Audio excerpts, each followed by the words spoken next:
గాజువాకలో పోలీసులు విస్తృత తనిఖీలు నిర్వహించారు. మారక ద్రవ్యాల వాడకం, అక్రమ వాహనాలు, బహిరంగంగా కదులుతున్న అనుమానాస్పద వ్యక్తులపై దృష్టి సారిస్తూ కుంచమాంబ కాలనీలో పోలీసులు ఇంటింటికి వెళ్లి కార్టెన్ సెర్చ్ నిర్వహించారు. గాజువాక పోలీస్ స్టేషన్ పరిధిలోని కుంచమాంబ కాలనీలో శుక్రవారం ఉదయం కార్టెన్ సెర్చ్ నిర్వహించారు. సర్కిల్ ఇన్స్పెక్టర్ పార్థసారథి నేతృత్వంలో నిర్వహించిన ఈ తనిఖీల్లో ఎస్ఐ రవికుమార్, ఎస్ఐ నజీర్లతో పాటు 15 మంది పోలీస్ సిబ్బంది పాల్గొన్నారు.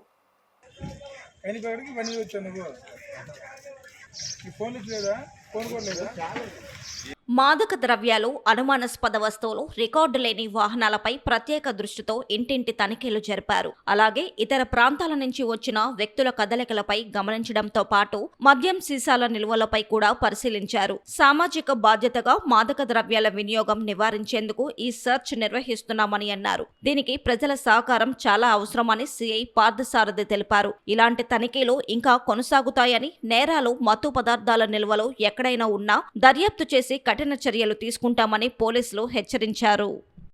మన ఏసీపీ గారి ఆదేశాల ప్రకారం ఈరోజు కుంచుమాంబ కాలనీలో కార్డనెడ్ సెర్చ్ చేయటం అయింది. దీని ముఖ్య ఉద్దేశం ఏంటంటే అనుమానాస్పద వ్యక్తులు ఎవరైనా కూడా ఏరియాలో తిరుగుతున్నా, రెంట్లు తీసుకున్నా కూడా, తర్వాత బెల్ట్ షాపులు, మిగతా తర్వాత అనుమానాస్పదంగా దొంగతనాలకు సంబంధించిన వెహికల్స్ ఏమన్నా ఉన్నాయో అన్ని దగ్గర ఒక 70 ఇళ్ళు చెక్ చేశాము. చెక్ చేస్తే మాకు ప్రస్తుతానికి 7 వాహనాలు అనేవి రికార్డ్స్ లేని దొరికినాయి. అవి వెరిఫై చేస్తాము. తర్వాత అవుట్స్కట్స్లో టెంట్లు వేసుకున్న వాళ్ళు ఉన్నారు, వాళ్ళని కూడా చెక్ చేసాం. వీళ్ళు వినుకొండ ఏరియా నుంచి వచ్చారు.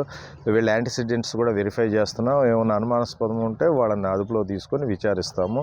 ఇవి ర్యాండమ్గానే ఏరియాలో జరుగుతూ ఉన్నాయి. ఈరోజు గాజువాకలో కుంచమాంబ కాలనీలో చేసాం.